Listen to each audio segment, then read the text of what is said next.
Hello and welcome everyone to the Q&A sessions today with JoEllen and Meeta. Welcome to our special guest, JoEllen. How are you? Oh, I'm really well and delighted to be here because I've missed the last few sessions. I've been working and not been able just to attend as an attendee. So it's great to have this conversation, particularly about such an important topic.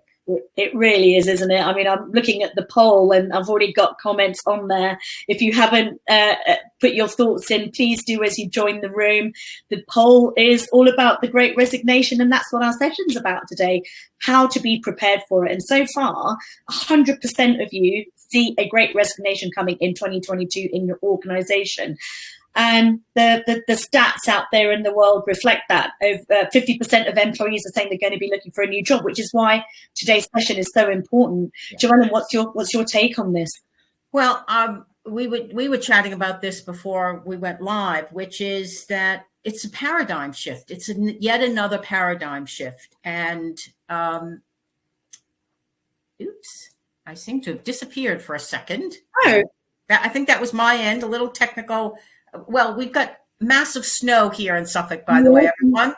And I think there was just an electricity glitch, and I thought, oh, here we go. Anyway, we've had different paradigm shifts along the way, and this is another one taking us farther away from the very patriarchal top-down way of working. Yeah. And I was reminded when you invited me to join of a book that was very popular in the 50s and 60s, giving away my age here, yeah, called The Organization Man. And it was challenging the paradigm that existed then, which still exists in some particularly large organizations, of the 9 to 5, you're told what you do, it's to the service of the organization, creativity and imagination is not encouraged. Now, I'm not saying that that exists across the board, but that kind of thinking, or the kind of way that work was developed in the 50s, if you think about it, post-World War II, people worked in cubicles, yeah, and it was you wore your suit and tie, or your for the few women in the work world,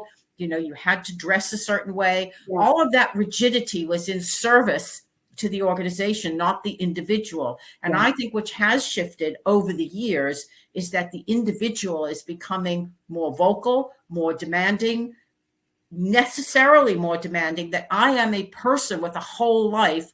I do not exist for the service of the organization. And that's the big shift, isn't it? It's the work to live rather than live to work. And I know from my father's generation to mine, he was an absolute workaholic. And so have I been, probably right up until the pandemic, when I continued to be a workaholic, but for different reasons. I started to think about my why. And even though as a business, I thought about our why, really what everyone has shifted, this pandemic, and I can't believe we're being thrown back into uncertainty with this new Omicron strain, but everything is uncertain again. And I think in uncertainty, people need to find their own ground zero, their own, what do they call it, north? So yes. Just a bit of housekeeping, because we could so easily jump straight into this, but for our regulars, you know this, but for those who are new, and we've got some new names, so thank you for joining. This is the Q&A sessions. They're interactive. JoEllen and I are here to hear your comments, hear your questions, hear your thoughts, because ultimately we know how precious time is. And for the next 30 to 40 minutes, till about 11:40, we're going to be talking, as we said, all around the Great Resignations. We've got a few different headlines that we're going to cover off. But ultimately, if you have specifics that you want to ask questions about or get thoughts on, even better. So we have a little chat box here, which is really easy to interact with. I'm just going to do a quick hello. And you can put your questions or thoughts privately or publicly for the rest of the room to see. So it's a very interactive and friendly room. We like to answer all questions. If we can't get to everything, we will talk to you afterwards as well. Indeed. And I'm busy on LinkedIn, so follow us on LinkedIn. Absolutely. Or pick up the phone. We'll send you a recording of the session as well. So that will have all of our contact details. And today, JoEllen and I, when we talked about doing this session and talking about the Great Resignation, and currently the poll is showing 2/3 say yes and 1/3 say no. So a mix. But even if you're not seeing a Great Resignation coming, I think that it's important. The areas that we're covering are just good. I've got my new phrase that is going to be my mantra for 2022, and it's don't just be good in the world, but be good for the world. And I think that is the responsibility of business, of any organization. And that, I always say, that's why charities do so well. And they attract great people. Our business is half commercial clients and half not-for-profit clients. And we see our not-for-profit clients do so well in attracting people because their why and who they are and what they do and what makes them good for the world is above the door. Whereas commercial organizations can't always demonstrate that as clearly. Yes, they should be able to. I mean, any organization should have intrinsic values, not ones that you've hired a PR agency to come up with and you have, your 5 little words, but the value of why you do what you do will attract the people who want to be part of those values. Yeah. And I think the biggest thing what we're talking about when we talk about the Great Resignation is that people feel they have choice now. And they always had choice. But I think that it's really got to people, wait, I can work from home. I can do the school run. I can walk my dog in the middle of the day. Things that enhance us. I can go weed my garden for a few minutes. And a lot more than that. I can question my quality of life. That is one of the things that the pandemic has done is we have, certainly everyone I know, every single person I know has questioned certain things about their lives and are making different choices. And so now we have a workforce that has had an experience of choice, imposed choice in a way. Yeah. And now we're supposedly back to normal. We are not back to normal. We are, as you say, we're back to uncertainty. Yeah. So how is that choice going to feed what I do for my work? Yeah, it's in fact, Clara has put a question into the chat box, which sums up what the Great Resignation is all about. Yes. How do you keep the balance between providing flexibility and hitting targets and keeping up standards? So ultimately, this is the area around how committing to hybrid working can prevent the Great Resignation, because actually every organization has an objective. Every employee wants to do well in their work. Yes. So this shouldn't be opposites, It shouldn't be exclusive. No. It should actually, in my mind, I know we have loads of things we've each written down about how this can be achieved. And so, Clara, I think you're going to help us kick off some of the nitty gritty, rather than the context, which we've covered is around the nitty gritty. Yeah. So the areas we are going to cover, and I think we're going to do it as a big discussion rather than section by section. It all blends in, but we're going to talk about how to retain exceptional talent. Again, I think the balance between giving a hybrid working world, but also ensuring that you're hitting the targets as an organization and retaining those standards is everything. That will help you retain people if you've got that clarity. Why coaching and training is everything. No surprises. That's going to be part of the answer to that. And the fact that actually as an organization, not saying, okay, we'll do some hybrid working, all right, but actually saying, we understand, as you said, JoEllen, there's been a paradigm shift in the whys of people as a holistic whole, not just as an employee. And we have to acknowledge that as employers. And therefore, what are these people looking for now? Let's understand that what's changed for people. And ultimately, I'm talking about, we've got the final element, which will sort of, again, weave into the conversation, is around how we can make all of these work in this month of Christmas. It's been another tough year. Still, we're slightly better off than we were a year ago, or are we? It's where we're looking at it from. So let's think about not just the working world, but the individuals that help us create the success in our world. So that's what we're going to cover, John. And you think that's the sort of comprehensive approach to I think it's very comprehensive, and we're going to cram in a lot in a very short period of time, because there are so many things around, because it's retention. And I think, again, retention is different now. What people want is different. Often before you'd go to your boss and say, oh, I've just been offered a job, for a lot more money.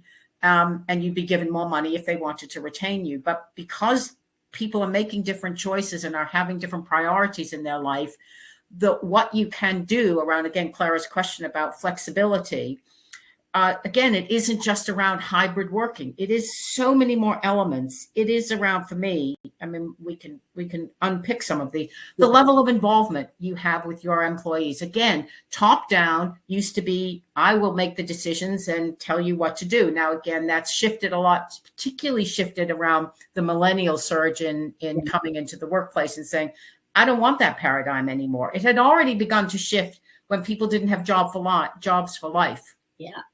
Sort of 80s, 90s, you know, there were no milk boards anymore, and the people who would work for the gas board forever. Yeah.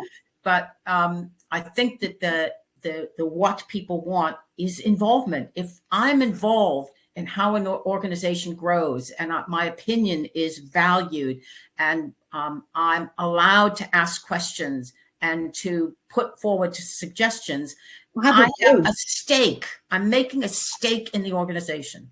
Yeah. And I look at it from the other perspective, which is, as an organization, if you know who you are and why you are on this planet, putting yourself together, and what that journey is, when you create that culture and that vision with clarity, you attract the right people. And all of a sudden, your retention and your flexibility around what people do, when they do it, how they do it, that becomes the recipe. You've all agreed on what the outcome's going to be. And actually, if you, as an organization through the pandemic, have lost sight of your why, or perhaps you never needed to define your why, perhaps, pre, 2020 and 2021, you didn't have a challenge. If the best time was the first time you set up the organization, but the next best time is now. So, going back to Clara's question about keeping the balance, step one is, let's redefine what good looks like and the whys of your organization. I would say from that, it always comes back to, everybody wants to do well. Oh, I think I've just dropped out. Can you still see me, JoEllen? I can still see you. Maybe you're getting the same snowstorm. I know. I flipped out, but I'm hopefully jumping straight back in. Here we go. There I am. So I think it's about agreeing that outcomes are the same. Yeah. And having a grown-up conversation around, can these outcomes be achieved in a flexible working way or not? Because that may then raise the question that maybe this person wants a different role in your organization. Yeah. And that's not a bad conversation to have. I always say, better to be forearmed and forewarned than, I hate surprises. That's one thing we hate as businesses and organizations, is surprises. So let's have an open dialogue, right? That's really where all of this starts. And that goes back to the involvement thing, is if you keep talking to people rather than closed door, you actually have a more open environment where people feel more capable. And one of the other things that I think is great, and actually I do have to give Meeta some acknowledgement here, because we've just had a new member of staff through you who is so fabulous. But one of the things she said, she doesn't like to be micromanaged. It was like, because I hate micromanaging people. Yeah. And what I love, I think it's around autonomy. If people feel that their contribution not only is of value, but that they are given some freedom around their role and allowed to make mistakes. I think that again is a work environment that's more mature, more adult, rather than, again, this infantilizing of workforce, which has been for decades and decades. Yeah, it's the accountability piece, isn't it? It's empowering your people. So when we speak about coaching and training, it's, again, making sure you have a really robust induction, a really clear job description with clarity on outcomes, what outcomes look like. So often management was about watching people at their desk rather than seeing what they did. With flexible working, we've got to have an agreement of what good looks like at the end of a week, a month, a quarter, whatever your parameters are in your organization. And competencies, being a self-starter and being able to work autonomously may not have been a requirement of a role before, whereas now it is. Yes. So I think we have to accept that there are going to be people that were right for roles that might need coaching, training, or moving into a different space. Yeah. I mean, that absolutely fed into the next thing that one of the things on your list is around skills development. Yeah. And there are many ways to do skills development. One is, of course, you're learning on the job, because unless it's sort of brain surgery, nuclear fission, you can learn skills, Yeah. On the job. You can, it is about your commitment that's of more importance, but then your skills. So it's around management. It's around the other side of skills is mentoring. And we've noticed just recently in the last few months, well, we've done a lot of mentoring programs all along, but just recently we're seeing more mentoring programs, and that is purely to do with retention. Yeah. So if people are given the skills and the guidance and the support they need, they will feel better taken care of, and they will feel that there's an investment that the company is doing. So that's another thing around skills development or mentoring is my company is willing to invest in me, because they value me. And that's the word, being valued. Yeah. Most organizations have a process from bringing people in, inducting them, doing their appraisals, doing their reviews, as you said, putting training in, and then repeat. But I think what's important for any organization is to step back and for employers to now look at this with the Great Resignation in mind. We have a wonderful question here. Shall we run through this? Let's just look at this one. Okay, so Eve is asking, how could you cover the below questions in a company restructure scenario? You've been told you are staying on whilst others are being made redundant during a transitionary period. There's no certainty on the direction of the business or your role. Do you keep waiting for the business to update you, or should there be a discussion on your role even when they cannot give you answers? There's 3 parts of this. Let's just have a look if they're linked or if they need to be answered separately. Yeah. The second is if the direction of the business or the change in your role is unsuitable, i.e. a demotion or no personal growth, what is the best option or best approach, given that you have not been made redundant and now are in a position of resignation with fewer benefits to the employee? Yeah. Wow. And then the fact that contracts haven't been updated, should you then be reviewing them and adding any key points to protect yourself as the employee, especially like things like notice, salary, flexible working, location, holiday pay. And you're asking about long-term employees for 10 years plus, and the fact that there's nothing in contracts or handbooks. And gosh, this is like we just spoke about the cycle of employment, right from the job description and taking somebody on through to managing and coaching them to stay in the company. All of the elements you've mentioned, Eve, are key. So should we break this down, JoEllen? To me, it slightly smacks of a very patriarchal organization where there's limited communication and limited information, because these are the kinds of things that should be developed ongoing. Not every company, updates its contracts, and we're doing it right now. We haven't hired someone for quite a long time, so this is and it's like, oh, we better go and relook at our contract. Yeah. So for me, it just feels that people aren't being engaged at the level that we're talking about. Yeah.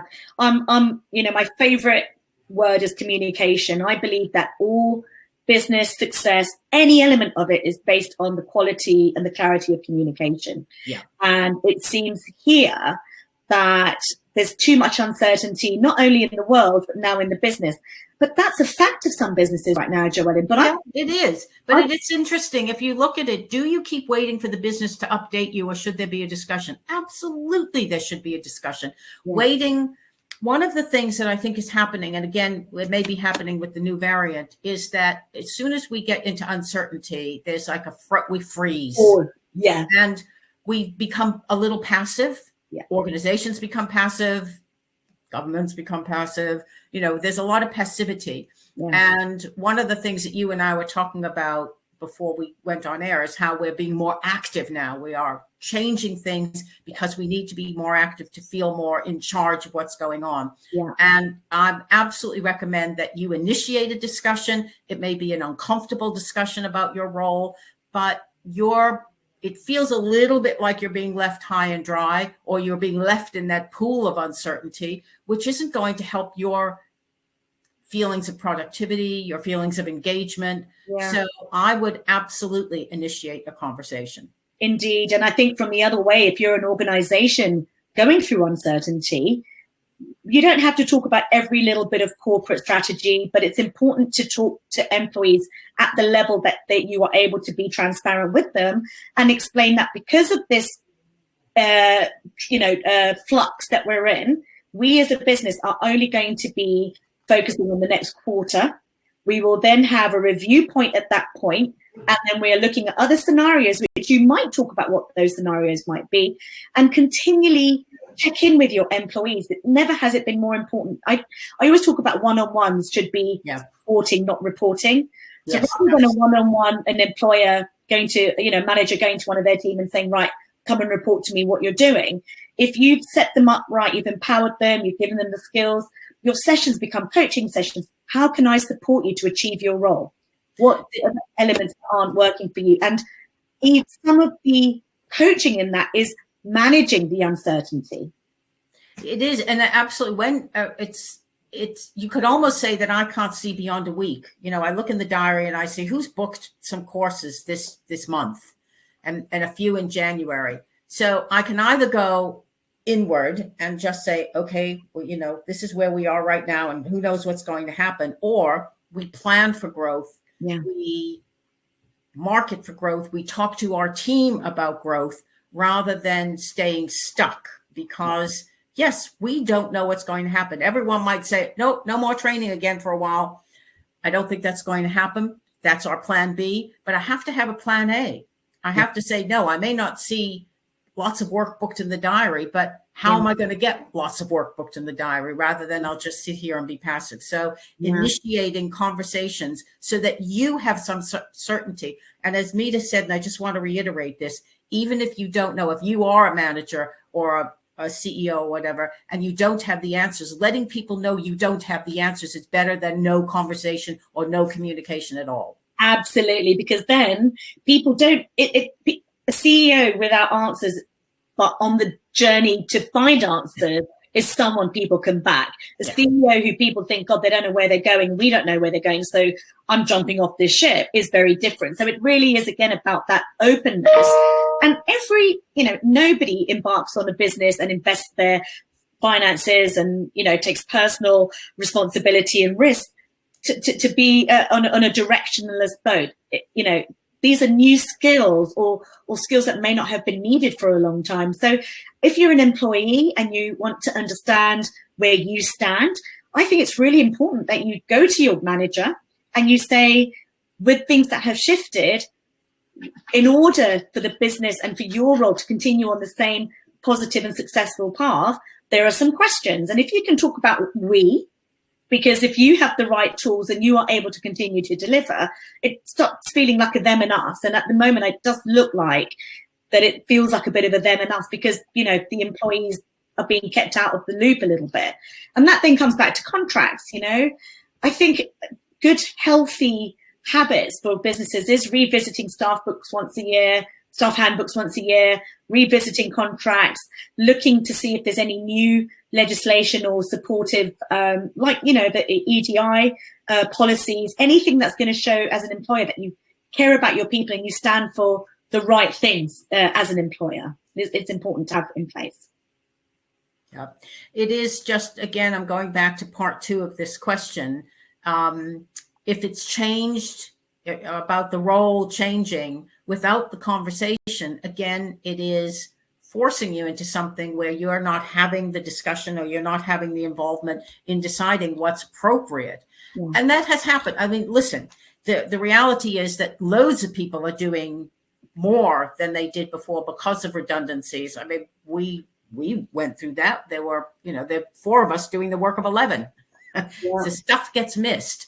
But we're having the conversations, and that's the important thing. And letting people, the 2 employees, now 3, that roles will be fluid, and that's fine, but we have to have the discussion and not kind of accepting or feeling like you might resign because you're not being given the direction that you want, you do have to ask for it. It may be that you resign anyway.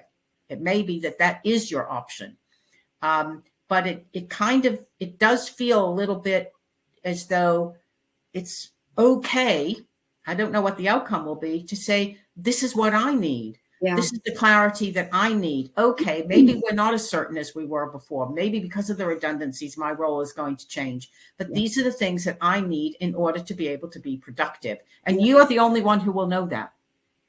Indeed. And actually, again, if it is for a period of time and you say, even if we revisit this in a month, I'm okay with doing this for a month, if then I know that we're going to have another conversation at that point. So again, for employers, it's really important. You know, one of our headlines was, what are people looking for now? And how has that changed from before? Well, people need some clarity and they need some certainty. Even if the bigger picture is uncertain, they need short-term clarity and certainty. I think that's something people need. It's also interesting. There is holiday pay. There is statutory holidays that are given, and but there is nothing in law, unless I'm wrong, that says as you incrementally work longer that you're given more holiday. That is an individual choice. Yeah. Well, funnily, we talked about this last week, actually. Even if you didn't join that session, let me know and I'll send you a recording, because so much of this, what people want now, is the opportunity to deliver the outcomes, but without being restricted on when and where they do it, within the realms of what the business will accept as, you know, the right experience of every stakeholder. There is a lot more room for flexibility, and holidays are one of these benefits that can often be a make or break. I know I've had people turn down job offers because the holiday wasn't enough. So the law behind holidays is that you can offer more holiday for long-term employees, but actually it is seen as ageist if you do any more than 5 years, would you believe? Because then that's eliminating younger people. So just be aware of that. And again, if you want any more clarity, Eve, shout out. I'll help you with that. Tosh obviously is our resident employee law expert as well. So he can give you, you know, the sort of chapter and verse on that. But JoEllen and I, both from running our own businesses, know that that's something you have to be careful of. Yeah. God, I mean, JoEllen, it's, you know, it's like it's almost like re-engineering as an employer. What are the factors that you're considering? And I think it's got to start with what people are looking for now, not necessarily financially. You know, but I think a poll I looked at a few weeks ago, 80% of employees would forego a pay rise for more flexibility. 80%. Then I was talking about this with my husband this morning, and I said, you know, people have through the pandemic realized that they can get by with less because maybe they're not eating out as frequently, not going to the cinema as much, or the theater, or doing different, you know, foreign holidays, or who knows what it might be. But that actually the quality of life supersedes the amount of money or the potential, you know. Yeah. Also, there is, I mean, for those lucky enough to choose, you know, if you're a bus driver, you're not going to have a whole lot of choice. But we are in, you know, that middle ground of we have choice. Yeah, because 80% have a choice on when and how and where, without employers having to give a choice on the outcomes. Yeah. It's about one of the things that's a trend. It's a trend like this in America, but I think it's coming over here a little bit, of the 4-day work week. Yeah. Paying the same amount of money for 4 days. And some organizations just can't do that because of the nature of the business. But it's just, again, another way of how can we shift the paradigm so that we have the same productivity, if not more, because what's been proven, or the research that I've looked at has said that the 4-day work week does increase productivity because the work-life balance is better. Yeah. And I was talking to one organization that said, we're just closing on Fridays. Now, we can't do that because we run courses on Fridays. We can't shut the office on Fridays. But it's just taking a look at how can you create some more flexibility it's almost like jumping into the unknown and being being brave. Again, rereading The Organization Man, one of the things, I just get it's about challenging accepted work practices, which have been unchanged for decades, which created a risk-averse environment. And if you are risk-averse, you won't say, well, let's just try it and see what happens. Because that might, our profits might go down or productivity might go down. You'll find out. You'll find out pretty quickly. Yeah. And that's what we've done. And a lot of employers have done in this transition back to the office or hybrid is, look, let's try this. Let's reflect on it and keep what works and let go of what doesn't. If that doesn't work, let's try something else. We are on a path to a new and improved way of working. And my word for this is holistic. Yeah. Something that really hit me was that as an employer, it's important not just to look at your employee for what they can give you, but actually it's about what they give their work and their career. It's what they give their family, and it's what they give themselves. It's my triangle of the balance of life. And actually, apparently they teach it at Cranfield for the MBA is the most successful business people, entrepreneurs are the ones that get that work-life triangle, not work-life. I thought that was it, but it's a triangle. So it's a third of time on the business, a third of time on self, and a third of time on family. Now, that's not going to be achievable in 24 hours or a month or even a quarter, but over a period of time, if as an employer, you can demonstrate to your people that you're there to help them on their holistic journey. They absolutely have to deliver what is agreed as the standard, but also within that, you want them to have the time to grow as an individual, and you want them to be able to have that flexibility to spend time with loved ones, friends, family, whoever their people are, children, elderly, whatever that is, or it could be a hobby. There shouldn't be any judgment on why people might want flexibility. It just is. And that, I think, is the biggest shift now, is people know they can deliver and still work flexibly. Yep. I think that for me, and I'm aware of time, yes, I put down something which we touched on briefly, but I'd like to return to it, is around acknowledgement. If you are a manager or a business owner, or have people that work for you, and you are looking as part of a package to retain people, letting them know when they do well in the day-to-day. I've talked about this before, the day-to-day, thanking people for the day-to-day. And I remember working with someone who said, oh, I only acknowledge the above and beyond. And I said, no, that's a given. The above and beyond, of course you acknowledge, but you have to just let people know that how much you appreciated the fact that the orders went in on time. The response time was better this week than it was last week. Just the little things that people do on a day-to-day basis. If you don't acknowledge that, people don't have any frame of reference. No. They don't know whether you like them with their work or not. And it's what we started with. The first comment was people like to know that they're doing well, and they need clarity on what good looks like. So if within all of this new uncertain world, your people, you as an employer can agree on what parameters are exceptional, what good looks like, and how that can be achieved. Where it's done for the majority doesn't matter. And I've got one of my, and I know we talked about time, but one of the things that we do for our staff and how to show your value, that you value your staff this festive season without affecting the budget, is that we shut the office over Christmas. And if it's something you don't do, consider it. It's proven now for the majority, again, that there's no drop in productivity. Our people still work in that time, but they check in very little. Again, I'm not going to speak for everyone because I know every business is different. But if you can, it goes miles. We've done that for years and years. And we're also physically shutting the office the week of the 20th. So not only over Christmas, but work will get done. We'll hand it over, and, you can do inquiries today and I'll do inquiries tomorrow. But we're physically closing the office because that's the right thing to do. And we've closed between Christmas and New Year for years. And had maybe somebody go in and check the post, and that's your job for the week. Makes a difference. No, it's not the statutory holidays, and it doesn't eat into your holiday time. It's just a gift. No, I was going to say that brings that balance of work, family, and self.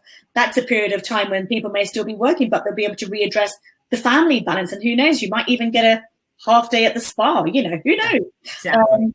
Unlikely, but you know, it's also intention. I think so much comes from an organization saying we want this to be a successful and positive experience for you as an employee of our world. Yeah. Tell us what that looks like for you. Start having the conversations. Yeah. And I can't emphasize enough about involvement. The more you involve people, the more they want to be there because they're having an input in the whole organization, not just their little bit of it that they do. Of course, obviously in small organizations, everyone's involved in everything. Yeah. But even then you can miss out on the crucial communication. You can miss out on telling people things that are happening.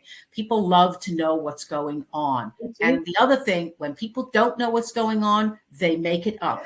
Yeah. Gossip goes around an organization. Yeah. And usually people make it up worse than it actually is. Yeah.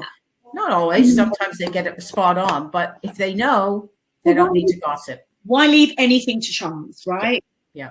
We control the narrative, control the journey, create an environment where people can deliver their best and be on the journey together. And on that note, we are nearly at the end of our session today.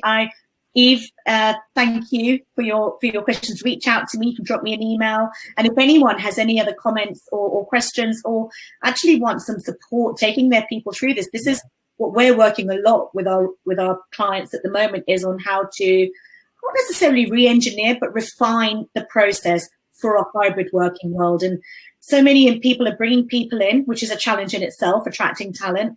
But let's not attract talent on shaky ground. Let's make sure you've got the right landscape for people to come into and feel certain about who they've joined. Even in uncertainty, you can create small pockets of certainty.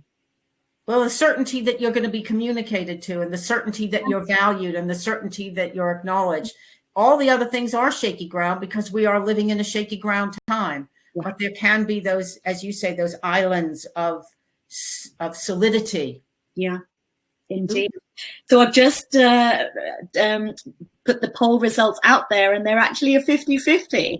So that's very interesting. And I really hope that we can enable more organizations to not have a great resignation, to be able to retain the talent in their world that they want to, and to have a really positive and symbiotic relationship of success and happiness in perpetuity for you and your employees, or you and in your employer, depending on what side you're joining our session on today.